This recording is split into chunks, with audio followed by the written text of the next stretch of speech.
할렐루야. 제가 영국에 있을 때 저희도 어렵게 공부했습니다마는 저희보다 더 어렵게 공부하시는 유학생 목사님들, 전도사님들이 많았습니다. 그 중에 한 젊은 전도사님 부부가 일하면서 공부를 하시는데 사모님이 아르바이트를 해야 할 형편이라서 추천서가 필요하다고 합니다. 추천서는 보통 학교 선생님이나 공무원이나 또 의사 선생님이나 또 목사님들이 단골로 써주십니다. 제가 목사라고 추천서를 부탁하셨어요. 영어로 쓰는 처음 쓰는 추천서라서 저에게 영어를 가르쳐 주시던 은퇴하신 치과 의사 선생님이 계셨어요. 그래서 그분을 찾아가서 제가 쓴 초안을 교정을 부탁드렸습니다. 그때 이 치과 의사 선생님이 정색을 하시면서 이렇게 추천서 쓰시면 채용이 안 될 겁니다. 이렇게 얘기하는 것입니다. 그때 저는 나름대로 뭐 사전도 찾아보고 추천서를 어떻게 쓸까 고민해서 잘 썼는데, 그래서 제가 제가 문장이 틀렸느냐 이렇게 물어보니까 이 틀린 문장이 아니라 문구에 문제가 있다고 지적을 하셨어요. 제가 추천서에 뭐 전도사님 사모님이라고 쓰진 않았습니다만은 이분은 예수를 잘 믿는 신실한 크리스찬이니 믿고 채용해 달라고 하는 문구를 썼습니다. 그랬더니 이 치과 의사 선생님이 하시는 말씀이 영국에 있는 어느 회사든지 이런 추천서를 받으면 백발백중 거부당할 거라는 것이에요. 결국은 신실한 기독교인이라는 문구를 빼고 추천서를 써드린 결과 다행히 사모님이 대형 매장의 파트타임 직원으로 채용이 되셨습니다. 그 이후로 제 마음속에는 한 가지 의문이 생겼습니다. 영국 사람들에게 과연 크리스찬이란 어떤 의미인가? 한마디로 얘기해서 이제 영국에서는 더 이상 독실한 기독교인이란 말이 통하지 않는 사회가 되었다는 뜻입니다. 그렇다면 한국 사회는 어떨까요? 지금 우리나라도 영국과 별반 다를 것이 없습니다.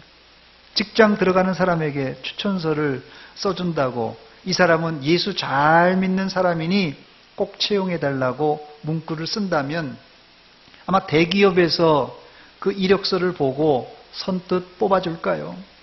오히려 그 문구가 입사하는데 방해거리가 될 것입니다. 만약 돈이 필요해서 내가 지금 100만 원이 필요한데 나는 대전 서문교회 성도니 돈 100만 원 빌려주십시오. 내가 한 달 후에 갚겠습니다. 이렇게 말한다면 누가 아무 보증 없이 100만 원을 여러분들에게 빌려주겠습니까? 택도 없는 소리입니다. 현대 사회가 이 정교 분리의 원칙을 가지고 있기 때문에 교회 생활과 이 사회 생활을 동일시할 수는 없습니다. 그럼에도 불구하고 우리의 삶이 교회 생활과 직장 생활이 다르다면 그 사람이 참 그리스도인이겠습니까? 저는 역설적으로 교회 안에서 참 그리스도인은 당연히 사회에서도 인정받고 신뢰받는 일꾼이어야만 한다고 생각합니다. 그런데 안타깝게도 우리 주변에는 예수 믿는 사람의 평판이 안 믿는 사람이나 뭐 별반 차이가 없고 심지어는 예수 믿는 것들이 더하다는 소리를 듣기도 합니다. 오늘 제가 왜 서론에 예수 믿는 사람들이 세상에서 대우를 받지 못하는 이야기를 하고 있느냐 하면 요즘 우리 신학계에서도 뜨거운 논쟁 중에 하나가 구원론입니다. 구원론. 다시 말씀드려서 한국 교회 안에 구원받은 사람은 많고 직분자도 넘쳐나는데 왜 한국 교회가 사회에 욕을 얻어먹고 있느냐는 것입니다. 참 안타깝고 답답한 현실입니다. 그래서 제 나름대로 이런 사태가 왜 벌어졌는가 제 나름대로 한번 정리해 보았습니다. 혹시 교회 안에 가짜 구원을 받은 사람이 많아서 그런 것은 아닌가? 혹시 한국 교회 안에 자격 미달인 그리스도인들이 많아서 그런 것은 아닌가. 제가 한번 생각해 봤다는 것이 꼭 그렇다는 것은 아니고 제가 한번 추측해 본 것입니다. 제 추측이 안 맞았으면 좋겠어요. 이것은 목사, 장로를 포함한 구원받은 우리 모두가 져야 할 책임입니다. 그렇다면 성경은 무엇이 구원이고 또 구원은 어떻게 받고 그리고 구원받는 자는 구원받은 이후에 어떤 삶을 살아야 하는가 이렇게 밝히고 있습니까? 첫 번째로 구원이 무엇입니까? 본문에 구원이라는 단어가 여러 차례 나오는데 이 구원이라는 단어는 헬라어로 소테리아라는 단어입니다. 일반적인 정의로는 위험한 처지에서 건져내서 안전한 곳으로 인도한다라는 것이 구원의 일반적인 뜻입니다. 그러나 이 기독교 안에서 이 구원이라는 뜻은 죄로 인해 죽은 영혼을 위해서 하나님의 아들 예수 그리스도가 십자가에서 대신 죽으심으로 우리를 어떻게 해요? 사망에서 생명으로 옮겨진 바로 영생의 삶을 구원이라 말합니다. 이것을 우리는 단순화시켜서 보통 예수 믿고 천국 간다 이렇게 말합니다. 예수 믿고 천국 간다. 이 말이 틀린 말은 아니지만 복음을 축약하다 보니 뼈대와 본질은 있지만 실제 의미를 상실하고 또 그 의미가 와전되고 말았어요.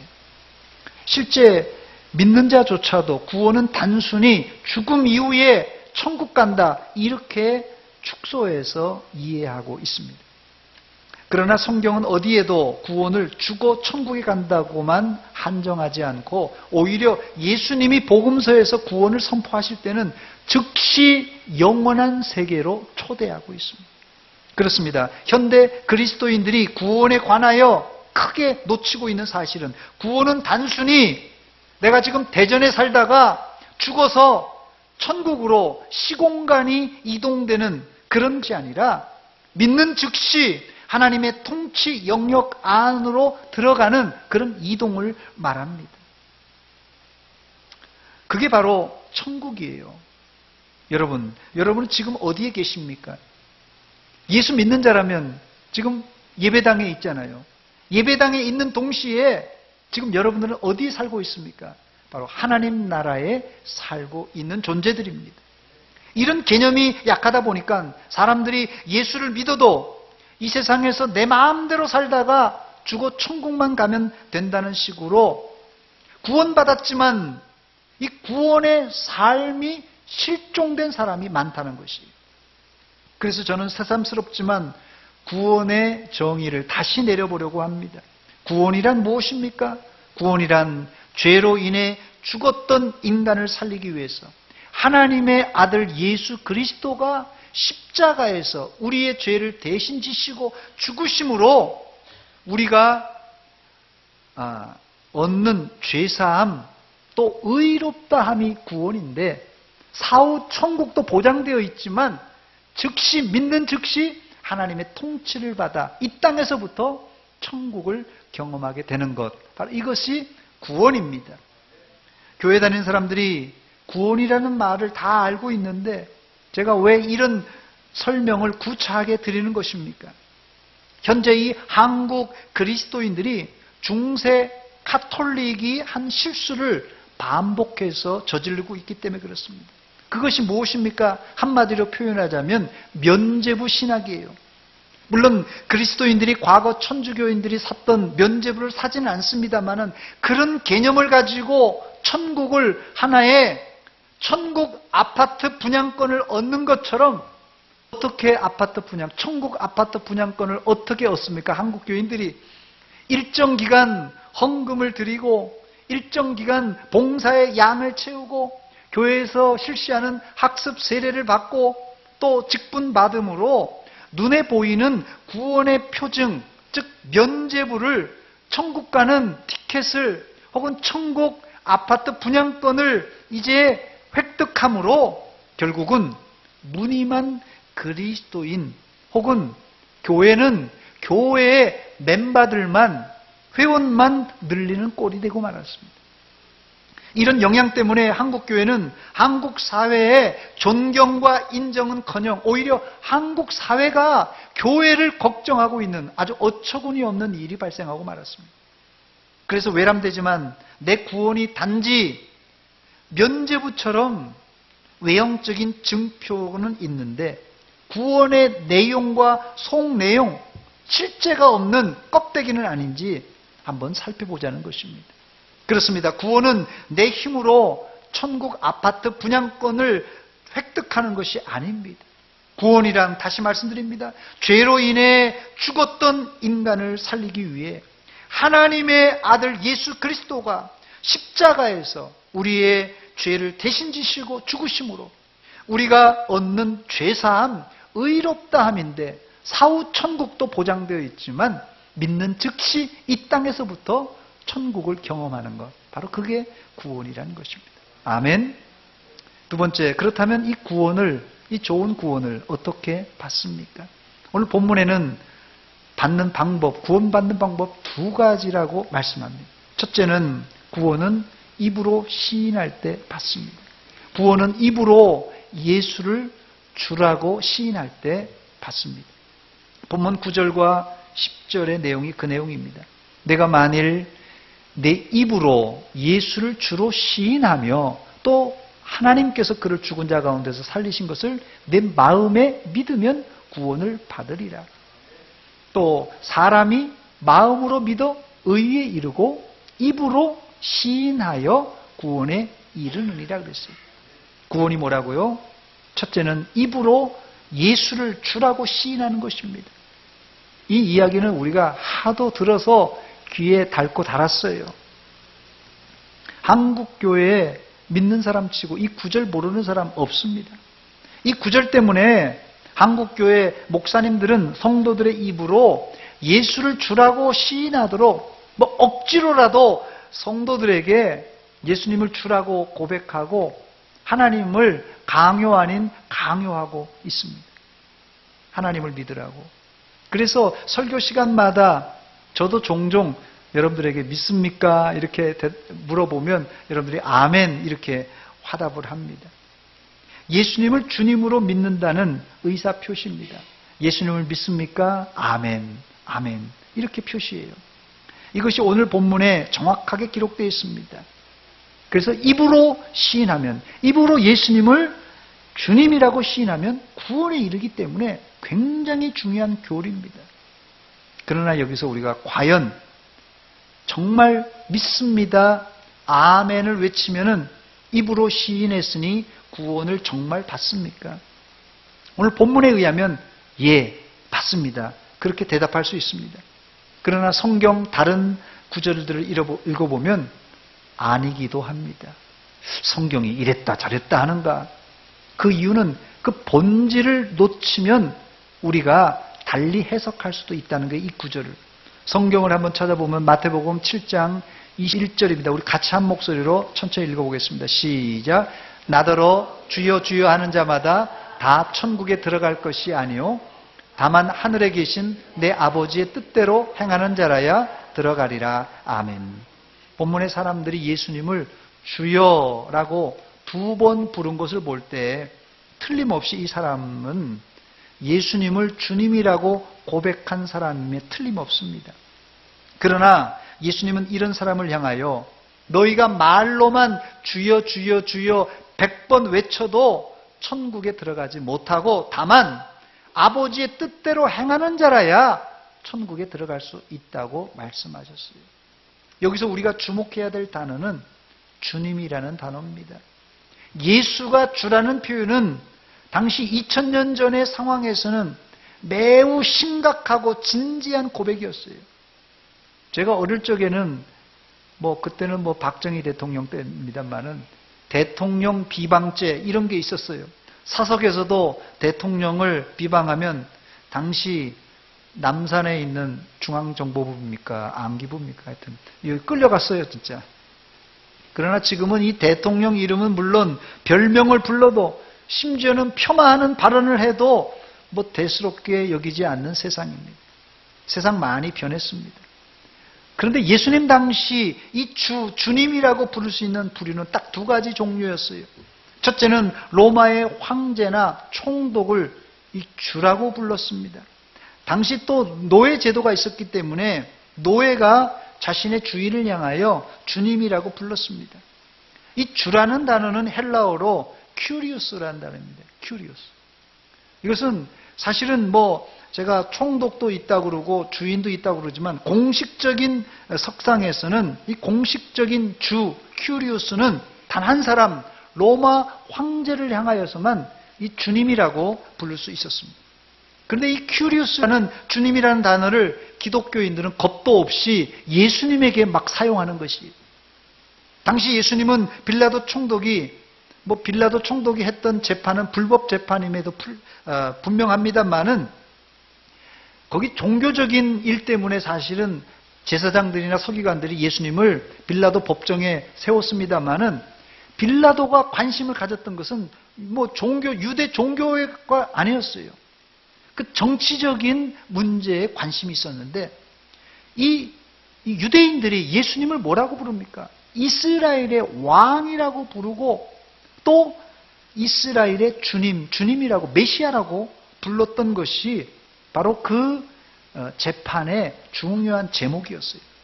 이스라엘의 왕이라, 주님이라는 용어는 당시 로마를 전복하거나 혹은 로마 황제와 맞먹는 사람이라는 의미였기 때문에 한마디로 대역 죄인입니다. 이거는 예수에게 큐리오스 주님이라고 부르는 것은 이건 대역 죄인이에요.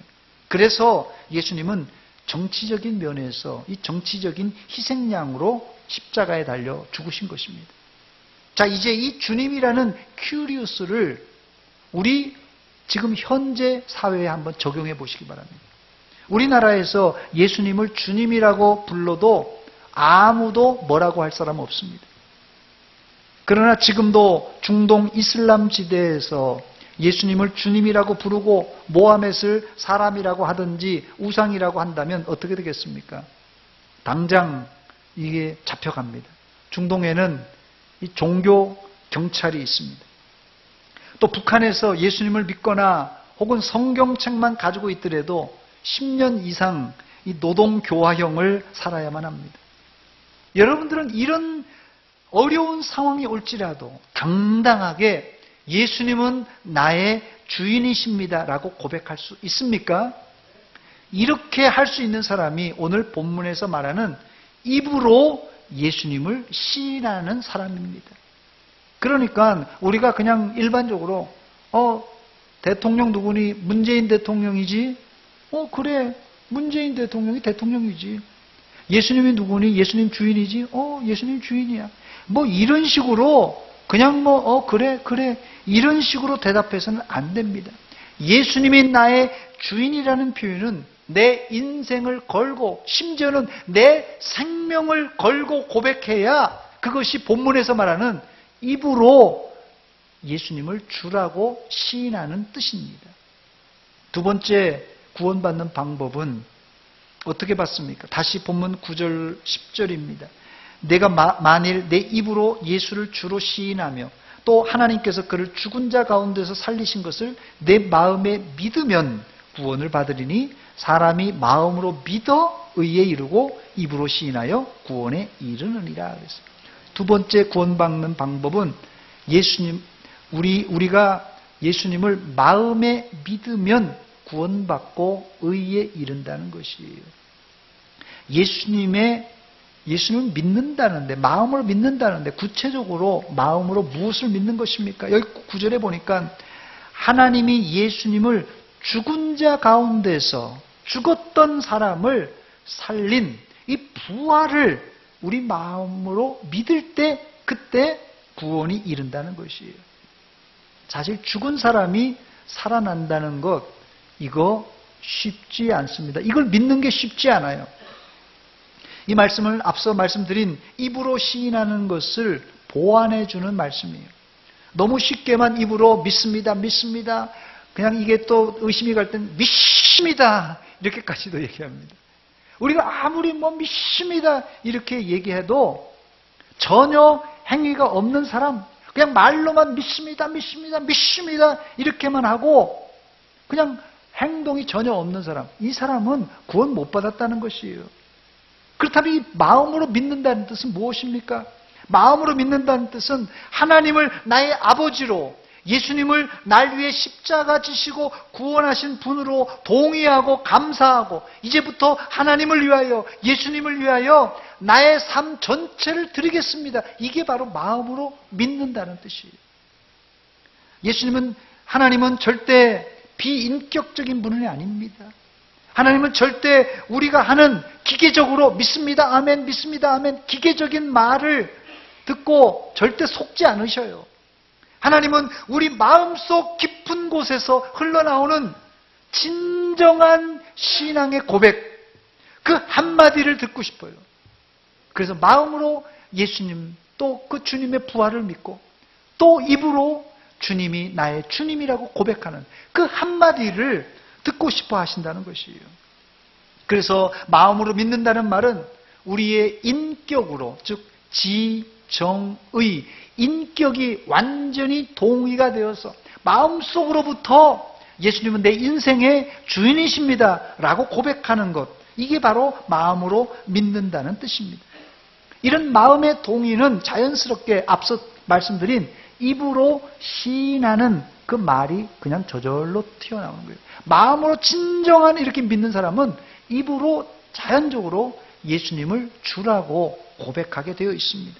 그래서 구원에 있어서 입술과 마음은 상호 보완적인 관계입니다. 입술과 마음이 잘 조화를 이루어야지, 그래야 자연스러운 구원의 증거가 되는 것입니다. 세 번째, 구원받는 자는 어떠한 삶을 살아야만 됩니까? 여기서 우리가 유의해야 될 내용이 있는데, 구원의 출발은 순간이지만 구원의 과정은 아주 긴 과정을 거쳐야만 됩니다. 이 과정은 우리 인생을 총망라하는, 죽을 때까지 이어지는 기간입니다. 이 사실을 간과함으로 한국교회 성도들의 삶이 엉망이 되고 말았습니다. 소위 말하는 잡힌 물고기에는 미끼를 던지지 않는다는 말처럼 구원을 이미 따놓았으니 이제는 내 마음대로 살고 즐기다가 죽을 때 천국에 가면 된다는 그런 심보가 있기 때문입니다. 그래서 믿는 사람의 삶이 실종된 것이에요. 예를 들면 어머니가 아이를 출산할 때, 출산하기 전에 어머니 뱃속에서는 아이가 호흡을 하지 않고 전적으로 어머니 태반, 이 탯줄을 통하여서 영양을 공급받고 또 어머니가 호흡하는 그 호흡으로 이에 호흡을 하게 됩니다. 이 공급은 어머니로부터, 모태로부터 오기 때문에 매우 안정된 공급이에요. 그러나 아이가 어머니 뱃속에서부터 나오면서 고생문이 이제부터 훤히 열립니다. 자기 스스로 호흡하고 영양을 공급받아야지 생존이 가능하기 때문에 그렇습니다. 마찬가지로 구원이란 하나님이 만세전에 예정한 사람을 하나님이 정한 때에 물과 성령으로 호련히 중생, 이 거듭남을 통하여서 이루어지는데, 많은 그리스도인들이 이 구원의 순간인 중생, 이 거듭남의 때, 그 시간을 아주 중요하게 생각합니다. 그러나 우리가 중생의 역사에는 관여할 아무 일도 없습니다. 아무것도 중생하고 거듭나는데 할 일이 없다는 것이에요. 중생은 우리가 힘쓰고 애써서 되는 것이 아니라 하나님의 주권적인 역사인 뭐와 뭐로요? 물과 성령으로만 가능합니다. 그러면 중생 후에, 거듭난 이후에 긴 여정이 이제 시작되는데, 이 긴 여정을 조직신학적으로 성화라고 부릅니다. 중생의 역사는 하나님의 독자적인, 호련적, 순간적인 역사이기 때문에 성도들이 느낄 수도 있고 못 느낄 수도 있어요. 그래서 중생을 했느냐, 거듭났느냐, 느끼기도 하고 못 느낄 수도 있습니다. 이게 성령의 호련적인, 순간적인 역사이기 때문에. 그러나 중생의 역사를 우리가 느끼든 못 느끼든 그거 별로 큰 중요한 게 아니에요. 일단 우리가 중생을 하고 거듭나면 그때부터 영적인 이제 변화가 이미 시작된 것입니다. 그런데 아이가 출생하여 잘 먹고 잘 자고, 그 다음에 세 번째 뭐죠? 잘 먹고 잘 자고 잘 싸고 하면 성장이 잘 되지만, 뭐 아이들 중에서도 잘 먹지도 않고 짜증만 내고 보채기만 한 아이들, 성장이 더딜 수밖에 없습니다. 마찬가지로 중생한 그리스도인이 영적인 양식인 하나님의 말씀을 잘 공급받고 기도를 잘 하게 되면 급속한 성장, 즉 성화의 과정을 통하여서 성숙한 그리스도인으로 세워지지만, 그렇지 않을 경우 성장이 더디게 된다는 것이에요.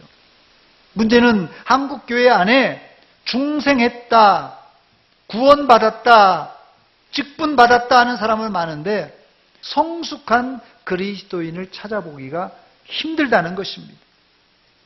그러나 여러분들은 물과 성령으로 거듭날 뿐 아니라 점점점 성장하여서 그리스도의 장성한 분량까지 이르시기를 주의 이름으로 축원합니다.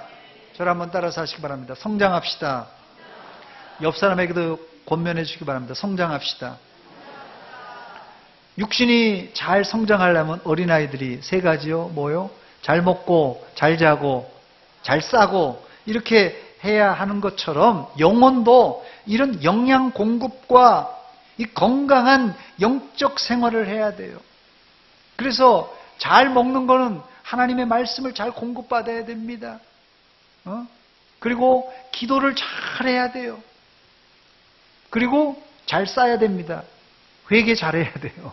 이게 회개가 안 되면 이게 배설물이 꽉 짜 있으면 어떻게 되겠어요? 이거 지금 못 살아요. 배설을 잘해야 됩니다. 영적인 것도 똑같아요. 그래서 이런 영혼도 이런 영적 영양 공급과 함께 건강한 영적 생활, 이걸 통해서 우리 영혼이 자라게 된다는 것이에요. 다른 말로는 안 자라는 사람도 있다는 것이에요. 그래서 중생한 사람은 반드시입니다. 영적 훈련을 받아야 잘 성장할 수가 있습니다. 여러분들에게 묻습니다. 한번 마음속으로 한번 대답해 보시기 바랍니다. 여러분들은 구원 받았습니까? 예. 질문을 좀 바꾸어서 여러분들은 오늘 밤 죽어도 천국에 갈 수 있습니까? 예. 아주 확실한 대답을 하셔서 너무 감사한데, 아직까지도 대답을 잘 못하시는 분들은 이 대답이 좀 주저하고 또 좀 확신이 없는 분이 있을 거예요. 내가 지금 구원 받았는가? 내가 오늘 밤에 죽어도 천국에 가는가? 그런데 이런 분들 중에, 확신이 없는 분들 중에 아마 구원 못 받은 분도 혹시 있을 수도 있습니다. 아니면 구원 받았음에도 불구하고 확신이 없는 사람도 있을 수 있습니다. 제 생각 같아서는 구원은 받았지만 확신이 없는 분들도 대부분 있을 수 있습니다. 그 이유가 뭔지 아십니까? 확신이 없는 분들은 잘 들으시기 바랍니다. 그 이유는 신앙의 잔병 치레를 해서 그래요. 구원은 받았음에도 불구하고 신앙의 잔병 치레를 하니까 이제 성장이 안 되고 계속 멈추고 오히려 퇴보가 되는 것이에요. 시간이 가고 해가 거듭할수록 물과 성령으로 거듭난 사람, 물과 성령으로 구원받은 사람이라면 성장하고 성숙하는 것이 당연한 일입니다. 그러나 아이를 키우다 보니까 계속 성장만 하는 것이 아니더라고요. 때로는 아이가 아파서 병원에 가기도 하고, 어떨 땐 넘어져서 다리가 부러지기도 하고, 친구와 싸워서 그냥 얼굴을 핥히고 들어오기도 하고, 또 사춘기 때는 부모에게 무조건 반항하기도 하고, 또 심각한 죄를 짓기도 합니다. 이럴 땐 성장이라기보다는 퇴보하는 경우도 있습니다. 그러나 제가 늘 드리는 말씀이 뭡니까? 문제는 문제가 아니라 문제는 이 문제를 어떻게 푸느냐가 문제라고 그랬죠. 사실 이 문제는 우리 시대의 문제만은 아니었어요. 17세기 영국 교회에서도 이것이 고민이었던 모양입니다. 그래서 웨스트민스터 신앙고백서도 이 문제를 다루고 있는데, 이 웨스트민스터 신앙고백서가 1649년에 작성된 문서입니다. 이 웨스트민스터 신앙고백서 제14장 구원적 신앙에 관하여라는 항목의 제3항에 보면 이런 내용이 나옵니다. 이 믿음은 했는데요. 이 믿음은 구원받은 믿음이에요. 이 구원받은 믿음은 정도에서 갖지 아니하여. 구원받은 믿음이라고 다 똑같지 않다는 거예요. 이 구원받은 믿음이라도 정도에서 갖지 아니하여서 어떤 거는 약하기도 하고 또 어떤 믿음은 강하기도 하며 했어요. 그 다음에 또 뭐라고 했어요? 자주, 아주 자주예요. 또는 많은 방식으로 자주 많이 이 믿음이 말이에요. 침공되고 약화될 수 있으나 뒤에 말이 굉장히 중요한데 승리를 취하나니. 할렐루야. 뭐 약화되기도 하고 힘들기도 하지만 최종적으로는 승리가 된다는 거예요. 또 많은 경우에 우리의 믿음의 조성자와 완성자이신 그리스도를 통하여 충만한 확신에 이르기까지 자라나는 것이다. 이렇게 했습니다. 그렇습니다. 자비로우신 하나님은 우리가 죄를 짓고 실수하고 넘어질지라도 우리의 구원을 취소하지 않고 여전히 회개하고 돌아오기를 기다려주시고 여전히 사랑해 주신다는 사실입니다. 그래서 제가 구원은 순간이지만 과정은 전 인생을 총망라하는 기간이라고 말씀드린 이유가 여기에 있습니다. 아이들이 감기나 독감으로 아파할 때 어떨 때는 막 열이 40도 이상 올라가서 애들이 막 자다가도 경기를 하더라고요. 깜짝깜짝 놀라요. 이때 부모들은 밤잠을 못 자고 아이를 간호하고 업어주기도 하고 달래주기도 합니다. 그런데 이 경기를 해서 당장 뭐 어떻게 될 것 같은 아이가 말이에요. 열이 떨어지고 나면 금방 또 잘 놉니다. 옛말에 아이들이 아프고 나면 한 가지 배운다 이런 얘기를 하시는데 정말 아픈 만큼 애들도 성장하더라고요. 웨스트민스터 신앙고백서에 나온 말처럼 구원받은 성도라면 때로는 믿음이 약해 쓰러지고 넘어지지만 예수님의 도우심으로 점점점 자라나게 되고 그리고는 계속 전진하여 최종 승리를 얻게 된다는 사실입니다. 이걸 붙드세요. 사랑하는 성도 여러분, 현재 교회마다 제가 생각할 때는 아직도 교회마다 성도들이 많다고 생각이 됩니다. 그러나 구원받은 자는 적고 또 구원받은 이후에 훈련받으려고 하는 사람은 더 적고 더 나아가 성숙한 그리스도인을 찾아보기가 어렵다는 사실이에요. 이제 우리가 이런 한국교회의 병에서 깨어나오려면 과감하게 어린아이의 행동을 버려야 됩니다. 그냥 어린아이처럼 단순하게 예수 믿고 천국 가자 이런 생각으로만 가지고 있으니 삶이 실종된 것이에요. 이제는 적극적으로 말씀과 기도로 훈련받고 교회 안팎은 물론 사회에서도 빛과 소금의 직분을 감당하는 이런 그리스도인의 책무를 할 때입니다. 사랑하는 여러분, 여러분들이 알고 있는 구원이라는 예수 믿고 천국 간다 하는 이런 잘못된 개념에서 깨어나시기 바랍니다. 그래야 성숙한 신앙인으로 성장할 수 있습니다. 그래야 죽어 천국이 아니라 지금 현재의 천국을 지금 이 자리에서도 누릴 수 있는 것입니다. 저를 한번 따라서 하시기 바랍니다. 천국을 누립시다. 천국을 누려야 돼요.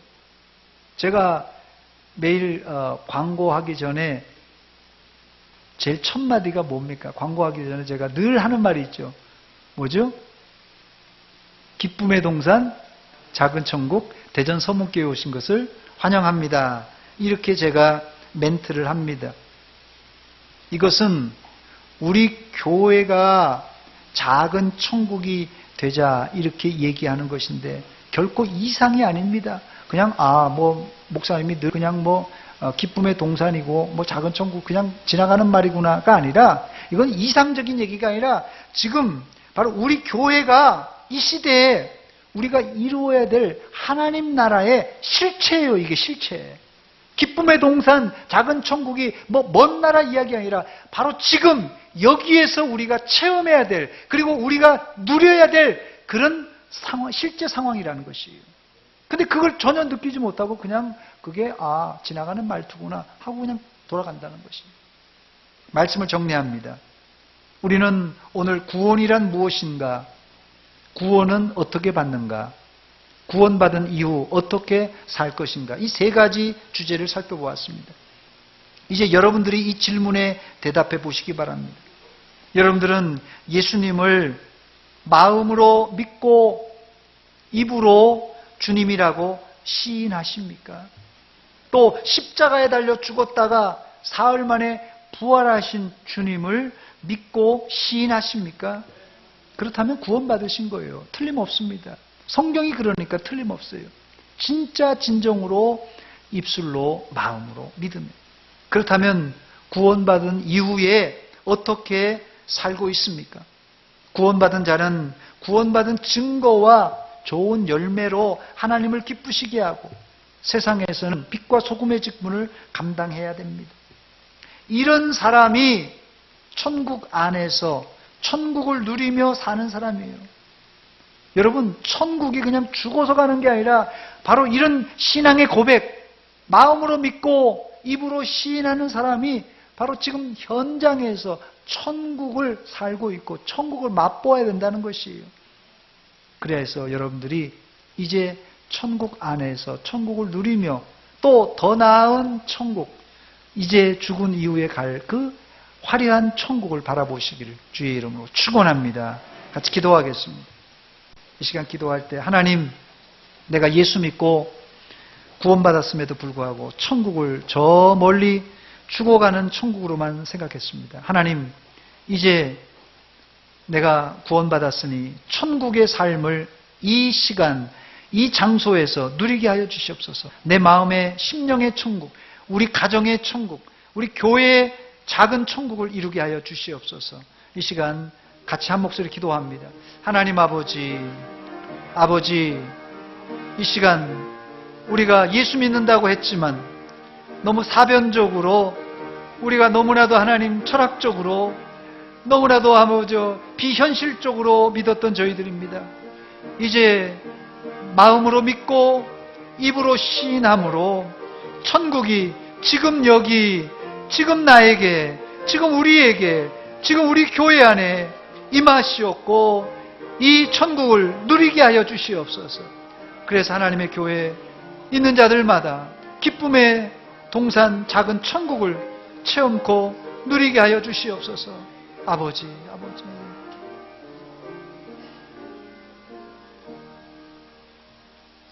하나님 아버지, 고맙고 감사합니다. 우리가 입으로만 주여 주여 하진 않았습니까? 우리가 생각으로만, 머리로만 믿지 않았습니까? 이 시간 우리의 전 인생을 다들여 입술과 마음으로 예수님을 주님이라고 고백하게 하시고 구원받은 그 순간 하나님의 나라가 내 마음속에, 우리 가정 안에, 우리 교회 안에 있는 것을 체험케 하시고 그 천국을 지금 누리게 하시고 영원한 천국을 또한 바라보게 하여 주시옵소서. 예수님의 이름으로 기도하옵나이다. 아멘.